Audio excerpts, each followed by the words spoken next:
Commander Lee Soo-jin sat stiffly in her seat as the Galactic Confederation Council droned on about trade regulations. The circular chamber was filled with representatives from 27 species, most of whom had been spacefaring for centuries before humans had even left their atmosphere. As Earth's representative, she had grown accustomed to the subtle dismissal in their tones. The Ashrani delegate, a tall being with iridescent scales and 4 nimble arms, leaned toward another alien and whispered something that made both glance at Soo-jin. She caught the words admirably passionate, if somewhat primitive, delivered as if it were a compliment. Soo-jin maintained her neutral expression. 6 months aboard this station had taught her patience. The motion to establish new dilithium mining regulations in the Arcturus sector passes, announced Council Leader Dor, a being whose species resembled a cross between an earth mantis and jellyfish. His voice was mechanically translated into all 53 recognized Confederation languages. Dor's compound eyes shifted toward Soo-jin. Now to the matter raised by Earth regarding increased protection for research outposts in neutral territories. Soo-jin straightened in her chair. This was the proposal she had spent weeks preparing, gathering data on recent incursions near human research stations. Thank you, Council Leader. As my report details, we have documented 17 unauthorized scans of Earth facilities in the past solar month alone. While we understand curiosity about new members of the Confederation, these scans have grown increasingly invasive, putting sensitive research and personnel at risk. Murmurs rippled through the chamber. The Krell representative, General Zox, made a dismissive gesture with his upper limbs. His species resembled armored bipeds with ridged exoskeletons and narrow predatory faces. Perhaps if humans didn't conduct such secretive research, there would be no need for independent verification of activities, Zox said, his translator barely concealing the contempt in his voice. Our research is fully compliant with Confederation treaties, Soo-jin replied evenly. We have submitted all required documentation. Commander Lee, Council Leader Dor spoke with clinical precision, cutting off further debate. Your species' emotional responses are fascinating, but perhaps unsuited for certain diplomatic matters. The Council recognizes Earth's concerns but finds insufficient evidence to allocate additional security resources at this time. Soo-jin felt heat rise in her chest, but kept her face carefully composed. This dismissal was not unexpected. Earth had been admitted to the Confederation only 3 years ago, and humans were still considered unproven in galactic politics. May I remind the Council that Article 7 of the Charter guarantees equal protection to all member worlds' installations, she asked. The Ashrani delegate chuckled, a sound like wind chimes. Article 7 must be interpreted within reasonable resource constraints. Surely humans understand basic priority assessment. The condescension was clear. Humans were newcomers, and newcomers waited their turn. The matter is decided, Dor announced. We will revisit Earth's security concerns at the next quarterly assessment. Soo-jin nodded, accepting the defeat for now. Earth thanks the Council for its consideration. As the session moved to other matters, Soo-jin noticed Ki-young, her assistant, entering the chamber with an urgent expression. He made a subtle hand signal they had developed for emergency communications. Excusing herself from the Council session, Soo-jin stepped into the adjoining corridor, where Ki-young waited. What is it? She asked, noting his pale face. Message from Earth Command, marked highest priority, he said, handing her a secure datapad. The message was brief but devastating. Research Outpost Delta destroyed. Attack by unknown vessels at 3:40 UTC. Facility completely demolished. Casualties confirmed. Preliminary count: 47 dead, 23 missing. Earth fleet dispatched to scene. Await further instructions. Soo-jin felt as if the station's gravity had suddenly increased. Outpost Delta, where her younger brother Hyun-ki had been stationed as a xenobiology researcher for the past 8 months. Are there any survivor lists yet? She asked, her voice sounding distant to her own ears. Not yet, Commander. Communication is difficult because the outpost's quantum relay was destroyed. They're still assessing the wreckage. Su-Jin closed her eyes briefly, centering herself. When she opened them, her gaze was steel. I need to contact Earth Command directly. And I want all sensor data from that sector for the past week. Already working on it, Ki-young said. And Commander, I'm sorry. I know your brother was stationed there. She nodded once, not trusting herself to speak about Hyun-ki. They had video called just 3 days ago. He had been excited about new findings in his research on exofungal adaptations. He had laughed, teasing her about becoming too diplomatic to remember her roots. Her communication device buzzed again, a secure channel from Admiral Park at Earth Command. Commander Lee, the Admiral's gray face appeared on the small screen. I assume you've received our initial report about Outpost Delta. Yes, Admiral. I'm requesting all available data on the attack. That's why I'm contacting you directly. Our preliminary analysis suggests the attacking vessels match Krell configurations. Su-Jin felt cold shock spread through her body. The Krell, the same species whose representative had just dismissed Earth's security concerns minutes ago. Are you certain? She asked. Not enough to make formal accusations yet, Admiral Park replied. But the energy signatures and attack patterns are consistent with their light cruisers. We're sending you the data now. The Confederation needs to be informed immediately. The Council just denied our request for increased outpost security, Su-Jin said, her mind racing ahead to the diplomatic implications. This changes everything, the Admiral said grimly. Commander, we need you to handle this with extreme caution. If the Krell are indeed responsible, this could be considered an act of war against a Confederation member. But if we make accusations without irrefutable proof. I understand, Su-Jin said. The Krell were founding members of the Confederation with significant political influence. A false accusation would devastate Earth's already tenuous position. There's more. Admiral Park continued. We've identified a potential survivor list. I'm sending it now, encrypted to your personal authentication. Su-Jin's heart raced as she opened the file. 22 names of confirmed survivors. She scanned quickly, feeling sick as she reached the end. Hyun-Ki's name was not among them. This isn't a complete list, Admiral Park added quickly, seeing her expression. There are still missing personnel who may have escaped in research shuttles or emergency pods. I need to return to the Council immediately, Su-Jin said, her voice unnaturally calm. Commander, Admiral Park's voice softened slightly. I know this is personal for you, but we need your diplomatic skills now more than ever. Earth cannot afford an emotional response. Understood, Admiral. I'll handle it. After the call ended, Su-Jin stood motionless in the corridor, processing the implications. Her brother was missing. Her species' research outpost had been attacked. And the likely culprits sat in the very chamber she had just left, making decisions about galactic security. Ki-young watched her with concern. Commander, what do you want me to do?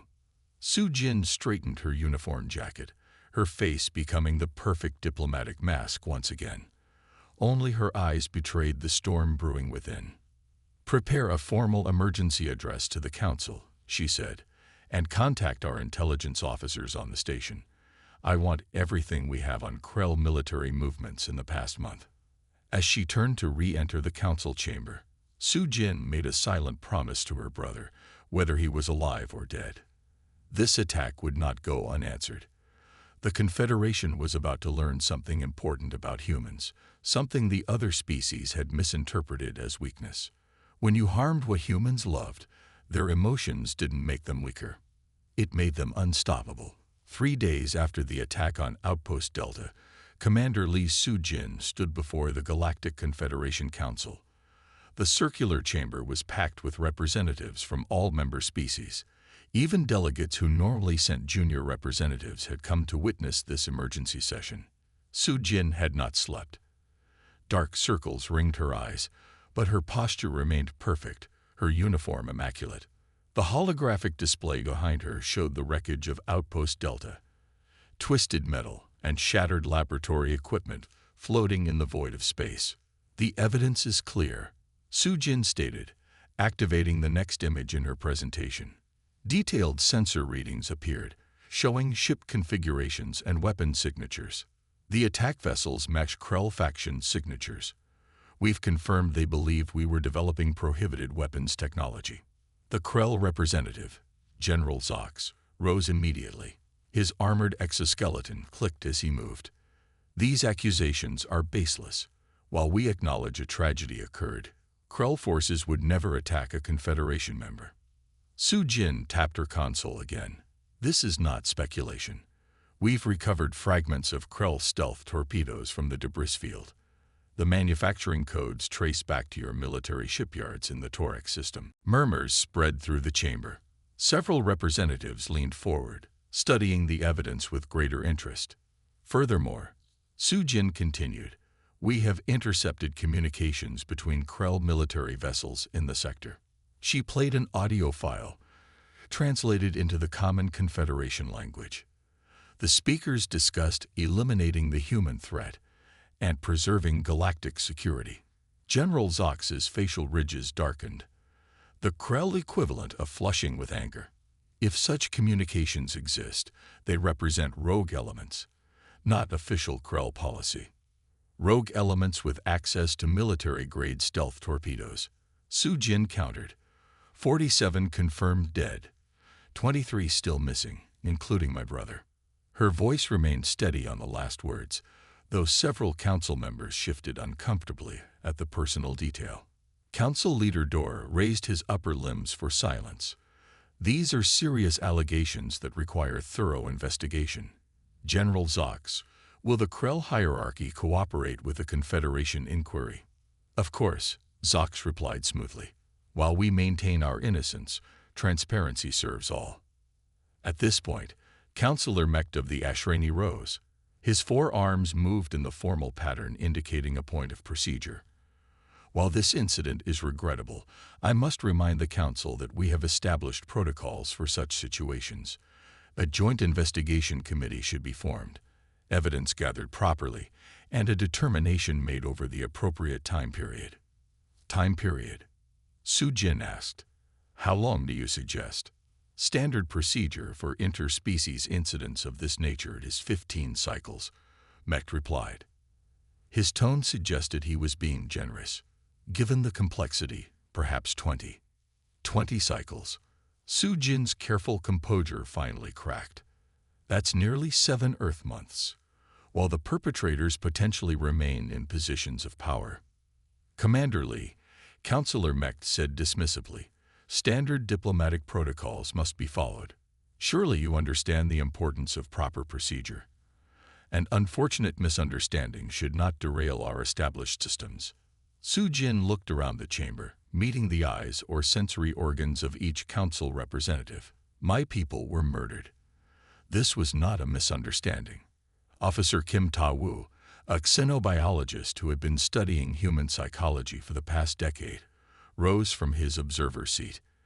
As a scientific advisor rather than a political representative, he rarely spoke during council sessions, but protocol allowed expert testimony. "If I may," he said, his translator conveying his words in perfect Confederation standard, "my research suggests humans process injustice differently than other species. Their rationality is enhanced, not diminished, by emotional investment." Councillor Mecht made a dismissive gesture. "All species claim their emotional responses are beneficial." "This is not speculation," Kim continued firmly. "I have conducted extensive neurological studies. When humans perceive a violation of fundamental values, especially when harm comes to their social connections, they enter a state we might call focused fury. Their problem-solving abilities actually increase. Their willingness to accept risk increases. And most significantly, their dedication to resolving the situation becomes their primary drive." "Are you suggesting humans become more dangerous when emotional?" General Zox asked, his translator unable to hide his mocking tone. "I am suggesting," Kim replied carefully, that dismissing human concerns as emotional reactions rather than addressing them directly would be a significant miscalculation. Several council members exchanged glances, but Counselor Mecht simply waved a hand. Fascinating academic insight, Officer Kim. However, Confederation protocols exist for good reason. I move that we form the Standard Investigation Committee with a 20-cycle mandate. I second, said another representative. Su Jin watched as the council voted. The motion passed easily, with only 3 dissenting votes. Council Leader Dor turned to her. Commander Lee, Earth will have representation on the committee, of course. Please submit your nominee within 3 days. Su Jin stood perfectly still, looking at the faces around her. They expected her to accept this, to play by their rules, and wait patiently while bureaucracy ground forward at its own pace. My government will be in touch regarding the committee, she said finally. If there is nothing else, I will take my leave. She walked from the chamber with measured steps, her back straight. Later that evening, Officer Kim found her in the station's observation deck, staring out at the stars. The artificial lighting was dimmed to simulate night, and the vast window showed the glittering expanse of the galaxy. They didn't listen, Kim said simply. No, Su Jin agreed. They didn't. What will you do now? She turned to face him. I've submitted my resignation from Earth's diplomatic corps, effective immediately. Kim's eyes widened. That seems extreme. Does it? Su Jin's smile was cold. Tell me, in your studies of human psychology, what happens when institutional justice fails? Kim was silent for a moment. Humans seek alternative paths to resolution. Exactly. She turned back to the stars. The Council thinks they understand humans. They believe we'll follow their rules, accept their timelines, play their political games. And you won't. I'm no longer a diplomat, Officer Kim. I'm just a human whose brother was murdered. Kim studied her carefully. The Council underestimates what that means. Yes, Su Jin said. They do. The next morning, station security reported that Commander Lee's quarters had been cleared out. Her personal effects were gone, and her diplomatic vessel was no longer docked at the station. An inquiry revealed that she had used her still-active credentials to download extensive files on Krell military operations, faction politics, and known associates of General Zox. By the time her access was revoked, she had vanished from Confederation space. At an emergency session of the Council, General Zox demanded action. A human has stolen classified information and fled. This proves their hostile intent. Officer Kim, present as a cultural advisor, simply shook his head. What? General Zox demanded. You still don't understand, Kim said quietly. You just took a trained diplomat with intimate knowledge of your systems and protocols, gave her absolute moral clarity, and left her no official recourse. Are you suggesting she poses some kind of threat? Counselor Mecht asked incredulously. I'm suggesting, Kim replied, that you're about to learn what happens when you truly enrage a human. Park Ji-ho checked his tactical display as their unmarked vessel slipped past another Confederation checkpoint. The small ship, registered under a fake Centaurian merchant company, had stealth capabilities that weren't supposed to exist outside military vessels. Ji-ho watched with satisfaction as the Confederation patrol cruiser passed by without hailing them. Clear, he announced, turning to the ship's small command center. Beside him, Su Jin studied star charts with cold intensity. Her fingers traced routes between various points, each representing a Krell facility or known associate. In the 3 months since she had left her diplomatic post, she had changed. Her hair was now cut short for practicality. The formal diplomatic attire had been replaced by tactical clothing. But the most significant change was in her eyes. They held a focus so sharp it could cut. Former diplomat to vigilant hunter, Ji-ho observed with a hint of admiration. The Council never saw this coming. Su Jin didn't look up from her charts. They thought our emotions were our weakness. She replied, marking another Krell outpost for investigation. They were wrong. Their team had been operating for 3 weeks now, dismantling the faction's network with surgical precision. 4 smuggling operations exposed. 3 weapons caches neutralized. 2 corrupt officials delivered to planetary authorities with comprehensive evidence packages. We have new intelligence from Minji, Jai-Ho said, referring to their infiltration specialist who was currently embedded on a Krell trading station. She's confirmed the weapons used against Delta Outpost passed through the Caraxis depot. Su-Jin nodded. Then that's our next target. A door slid open and Yang-Ho entered, wiping his hands on a cloth. As their tech specialist, he'd been repairing one of their drones. The surveillance unit is back online, and I've decrypted more of the files from the last raid. Show me, Su-Jin said. Yang-Ho tapped a console, bringing up a holographic display of documents and communications. It's as we suspected. The attack wasn't just a rogue faction. There was high-level approval. Someone on the Krell High Command authorized the strike. We need names, Su-Jin said, her voice level but intense. Working on it. The authorization codes are heavily encrypted. But there's more. Look at this. Yang-Ho highlighted a section of text. They specifically targeted Delta Outpost because of your brother's research. Su-Jin's hand stilled on the console. Hyunki's fungal adaptation studies. That was basic xenobiology. According to these files, his team discovered something unexpected. The Harkeran fungi he was studying had properties that could neutralize Krell bioweapons.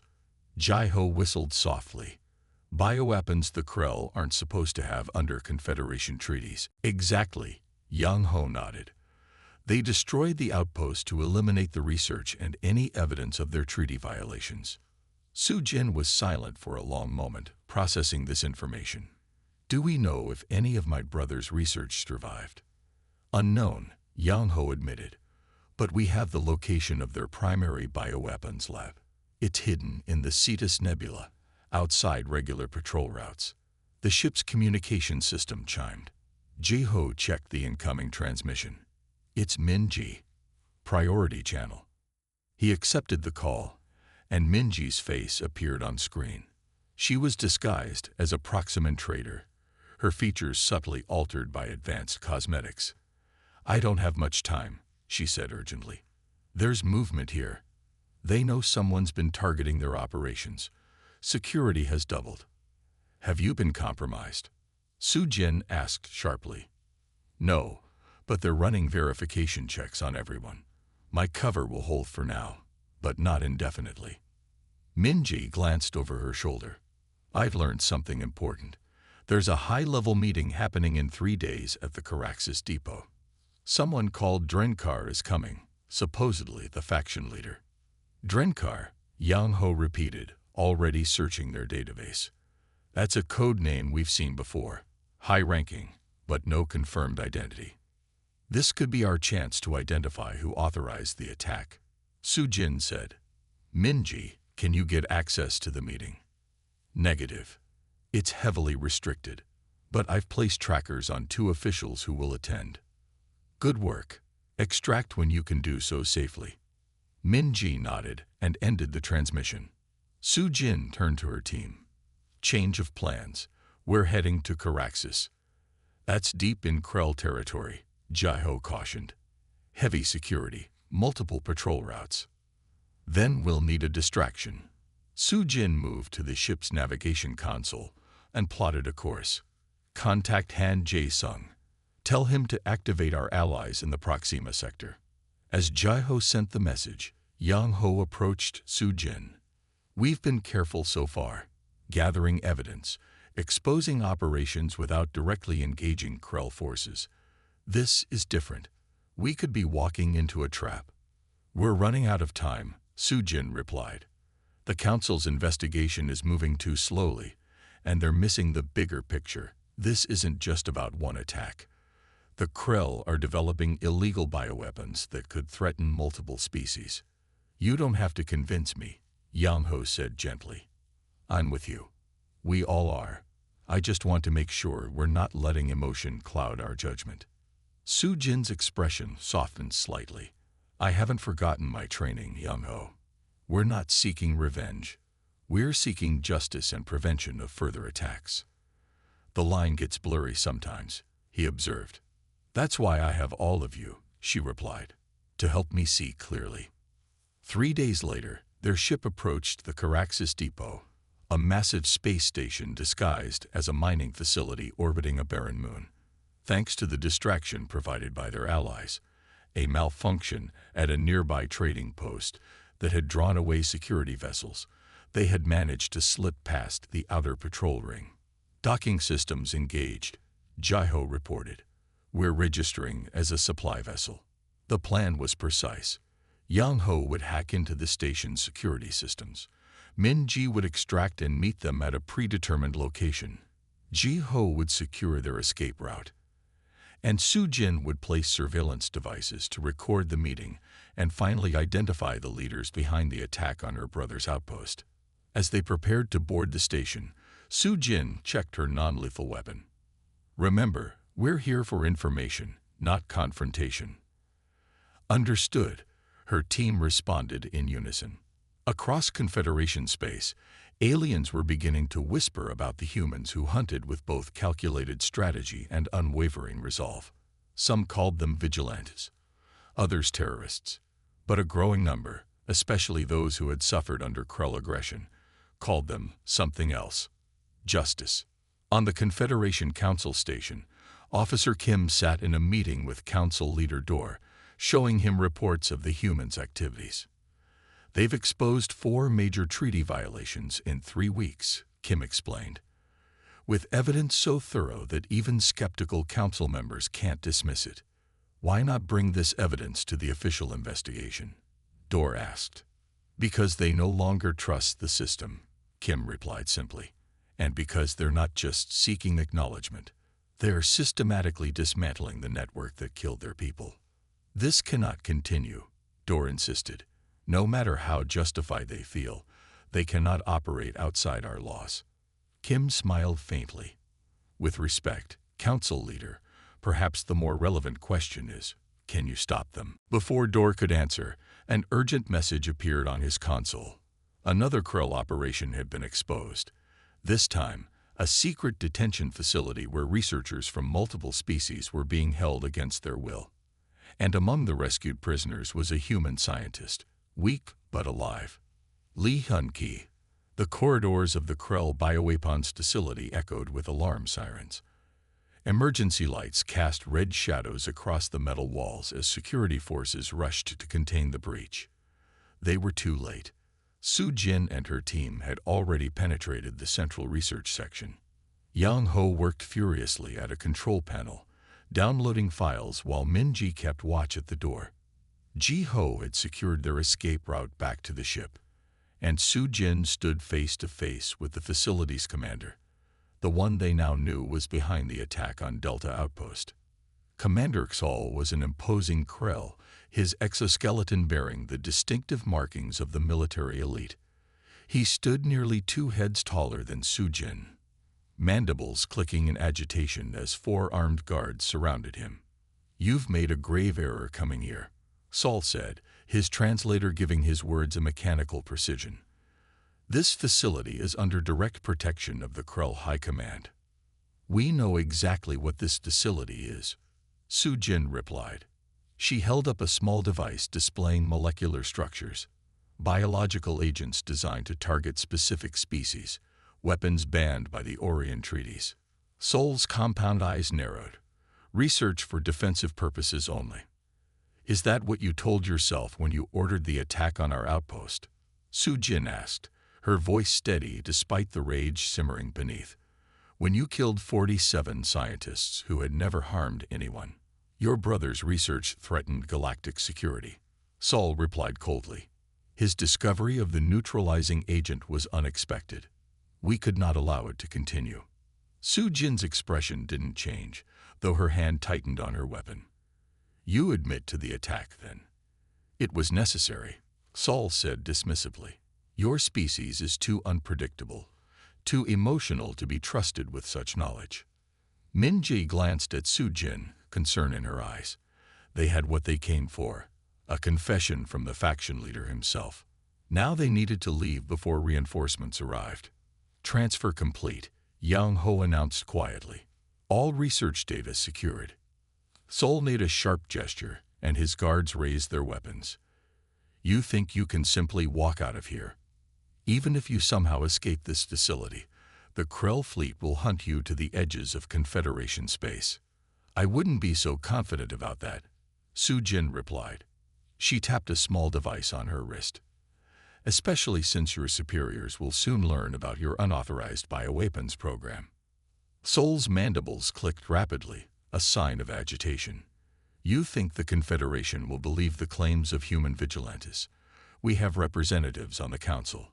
We have influence you cannot match.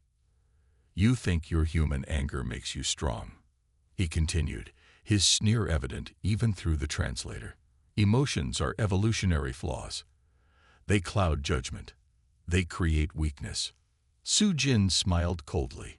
Did you know we've been broadcasting this entire operation? Your Confederation colleagues are watching you now. Sol's posture changed instantly, his upper limbs drawing close to his body in the Krell expression of shock. Impossible. This facility is shielded. It was, Minji confirmed, gesturing to several small devices placed strategically around the room. Until we rewired your communication array 15 minutes ago. The broadcast had indeed reached every corner of Confederation space.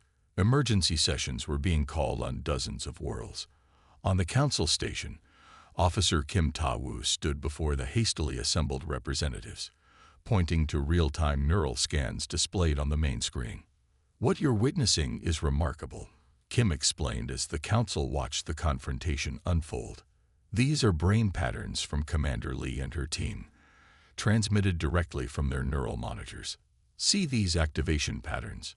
Human emotional responses create unique neural pathways. When their core values are violated, they achieve a remarkable integration of logical analysis and emotional drive. Council Leader Dor leaned forward, compound eyes fixed on the display. Are you suggesting their emotional state is helping them? Not just helping, Kim replied. It's fundamental to their success. Look at these decision-making centers. They're operating with precision that exceeds our predictive models. They're not acting despite their emotions. They're acting with them. Back at the facility, Sol realized the extent of his exposure. With a roar, he lunged at Su Jin, natural weapons extended. She sidestepped smoothly, years of combat training taking over. One precise strike to a nerve cluster in his exoskeleton, and Sol crashed to the floor. His guards hesitated, suddenly aware of the broadcast and unsure of their orders. Stand down, Su Jin ordered them. Your commander has violated Confederation law. This is being witnessed by the Council itself. To reinforce her point, Jeho activated a holographic projector showing the live feed from the Council chamber, where representatives from 27 species were watching intently. The guards slowly lowered their weapons. Su Jin stood over Sol, her weapon aimed at his head. For a moment, the room was utterly silent. Everyone watching, in the facility and across Confederation space, could see the choice before her. Sol had ordered the attack that killed 47 innocents, including, she had believed, her brother. He had developed illegal weapons that threatened countless lives. His faction had operated with impunity, protected by political connections. Su Jin could have eliminated him. The weapon in her hand hummed with potential energy. Instead, she lowered it and produced restraints. As she bound his limbs, she spoke clearly for the broadcast. Justice, not revenge. That's the human way at our best. Minji approached with a data crystal, evidence package prepared for transmission to all council representatives. Send it, Su Jin ordered. Across Confederation space, the evidence began arriving in official channels. Detailed documentation of the illegal bioweapons program, the authorization for the attack on Delta Outpost, and the names of officials who had helped cover it up.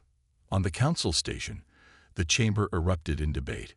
General Zox, the official Krell representative, was frantically denying knowledge of the rogue faction. Several other representatives were demanding immediate sanctions against the Krell hierarchy. Council Leader Dor raised all four limbs for silence. This situation requires immediate response. I am dispatching Confederation peacekeeping forces to secure the bioweapons facility and take Commander Xol into custody. And what of the humans? Asked Councillor Mecht. They have also operated outside our laws. Kim Ta-Wu stepped forward again. May I remind the Council that Commander Lee repeatedly attempted to work through official channels. When those failed, she and her team gathered evidence at great personal risk. They have not harmed a single individual, despite ample opportunity and justification.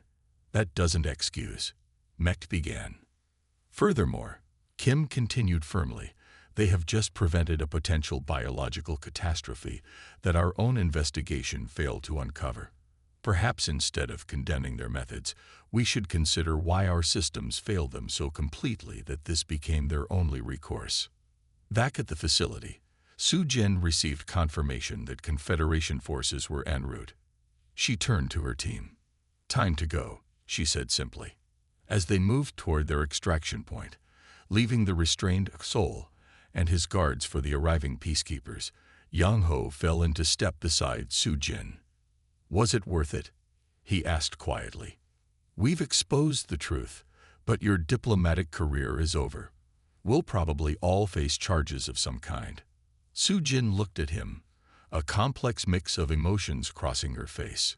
Determination, satisfaction, grief, and finally, a slight smile. My brother's research will help protect species across the galaxy, she replied. The people responsible will face justice, and maybe, just maybe, the Confederation will learn something important about humans. What's that? That our emotions aren't our weakness, Su Jin said as they reached their ship. They're our strength, when we know how to use them. The memorial garden floated in Earth orbit, a peaceful ring of transparent platforms connected by graceful bridges. Crystal monuments caught starlight and transformed it into soft patterns of light across the walking paths. Each monument honored those lost in the Delta Outpost attack, their names etched in multiple languages. Su Jin stood before the central memorial, where her brother's name was displayed. Unlike the others, Hyum-Ki's name was not marked with the symbol for the deceased. Against all odds, he had survived, rescued from a secret detention facility where he'd been interrogated about his research. He was still recovering in a medical center on Earth, but doctors were optimistic. 1 month had passed since the Confederation Council had implemented sweeping reforms. The exposure of the illegal bioweapons program and the corruption that had protected it had sent shockwaves through galactic society. Multiple high-ranking Krell officials had been removed from their positions. New protections for research outposts had been established. And most significantly, the Council's procedures for handling crisis situations had been completely restructured. It's quite beautiful, said a voice beside her. Su Jin turned to see Council Leader Mina, who had replaced Dor after the crisis. Mina was from a species that resembled Earth's cephalopods, with iridescent skin that shifted colors with her emotions. Currently, she displayed the deep blue of respect and solemnity. Thank you for coming, Su Jin replied. It was important to be here, Mina said, her tentacles moving in graceful patterns that her translator didn't attempt to interpret. The Confederation owes much to Earth, and to you personally. Su Jin shook her head slightly. I broke your laws. I operated outside your systems. Systems that failed you, Mina acknowledged. That is why we have changed them. They'd walk together along the path, passing other visitors from various species. Some were families of the deceased. Others were diplomats or officials attending the ceremony. All moved with the quiet respect appropriate to a memorial. The Krell hierarchy has completed its internal purge, Mina continued.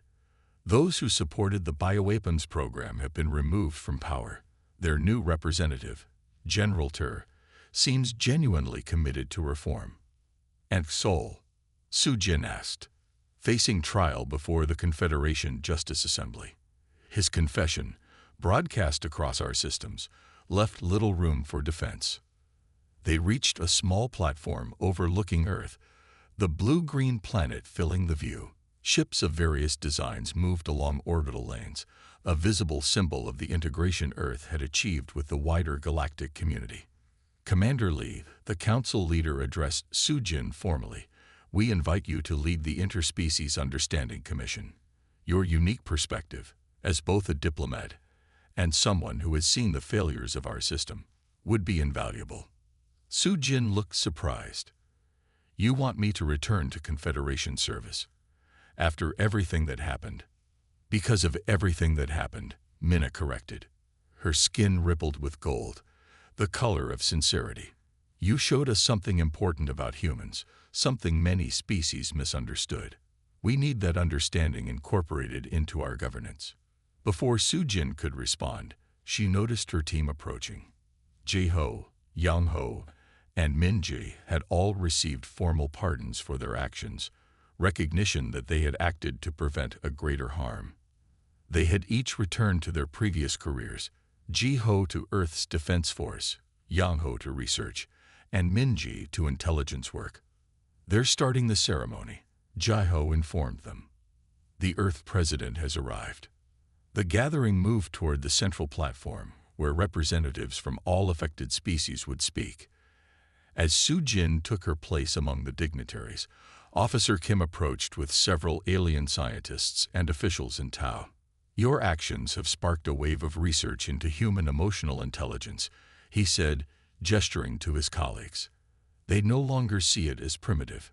In fact, several species are now studying how to better integrate emotional processing into their decision-making frameworks." One of the alien scientists, a tall being with crystalline features, nodded. "My research team has documented 17 instances in galactic history where emotional responses could have prevented catastrophic decisions that pure logic failed to avoid. We thought emotional detachment was the pinnacle of evolved thought," added another researcher. "We were wrong." The ceremony began with Earth's anthem, followed by messages from the families of those lost. Sujin watched as people from different worlds found common ground in their grief and hope. When it was her turn to speak, she stepped forward with quiet confidence. 182 days ago, I stood before the Confederation Council asking for protection for our research outposts," she began. "I was dismissed. 3 days later, the Delta outpost was destroyed, and 47 lives were lost." A hush fell over the gathering. What followed was not what anyone expected, not the Council, not the attackers, and not even myself. I abandoned diplomatic channels. I gathered a team. We pursued justice when official systems failed us. She paused, looking across the faces before her. "I do not recommend this path. It came with tremendous cost and risk. But it revealed something important, not just about the threat we faced, but about how different species perceive the universe. The Krell believed our emotions made us weak and unpredictable. We showed them that our emotions, properly channeled, gave us strength and purpose they had not anticipated." Sujin gestured to the memorial behind her. "These names represent more than loss. They represent a turning point in Confederation history. The moment when we began to truly understand each other, not despite our differences, but because of them." After the ceremony concluded, small groups formed across the memorial garden. Sujin found herself in conversation with Officer Kim and several council representatives as the gathering slowly dispersed. "Will you accept the leadership position?" Kim asked quietly. Sujin looked to the stars, thinking of her brother and the lessons learned at such cost. His research, the fungal adaptation that could neutralize bioweapons, was now being developed with full Confederation support. He would return to his work eventually, protected by new security protocols and transparency requirements. "Emotion without reason is chaos," she told Kim. "Reason without emotion is hollow. Humanity's gift to the galaxy is showing that they belong together." Kim smiled. "A wise observation. Yes," she said finally, "I'll accept the position. Someone needs to ensure these reforms last, that what happened to Delta Outpost never happens again." Later, as the Earth rotated below them, bringing night to the Pacific region, Su-jin stood alone at the edge of the garden. Her former team joined her, each carrying a small light in the tradition of Earth memorials. "To those we lost," Jai-ho said, releasing his light to float among the stars. "And to those we found," Minji added, thinking of the survivors they had rescued. "To justice," Yang-ho said, releasing his light. Su-jin watched her light join the others, drifting into the vast expanse of space. "To understanding," she said softly. The phrase she had spoken earlier, about emotion and reason belonging together, would spread throughout Confederation space in the coming months. It would be studied in diplomatic academies, discussed in philosophical forums, and eventually enshrined in the preamble to the revised Confederation Charter. But perhaps more importantly, it changed how species viewed each other. The Krell began incorporating emotional consideration into their previously rigid logical frameworks. The Ashrani developed new diplomatic protocols that accounted for different species' emotional processing, and humans found themselves appreciated for qualities they had long been criticized for. When properly directed, a human's anger wasn't weakness, it was their greatest strength, and the galaxy was safer because of it.